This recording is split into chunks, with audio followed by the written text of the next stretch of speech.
چین کی وزارت خارجہ کے ترجمان وانگ ون بین نے 13 جولائی کو یومیہ پریس کانفرنس میں الجزائر کے صدر عبد المجید تبون کے چین کے سرکاری دورے کے حوالے سے کہا کہ یہ ان کا صدر بننے کے بعد چین کا پہلا دورہ ہوگا۔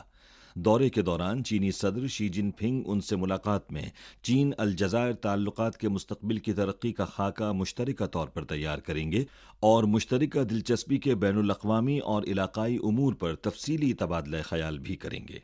وانگ ون بین نے اس بات پر زور دیا کہ چین اور الجزائر کے درمیان گہری روایتی دوستی ہے۔ انہوں نے کہا کہ چین الجزائر کی عبوری حکومت کو تسلیم کرنے والا پہلا غیر عرب ملک تھا اور الجزائر نے اقوام متحدہ میں عوامی جمہوریہ چین کی قانونی نشست کی بحالی میں نمایاں کردار ادا کیا تھا۔ ترجمان نے کہا کہ الجزائر نے چین کے ساتھ 2014 میں جامع اسٹریٹجک شراکت داری قائم کی تھی، جو چین کے ساتھ کسی بھی عرب ملک کی پہلی جامع اسٹریٹجک شراکت ہے۔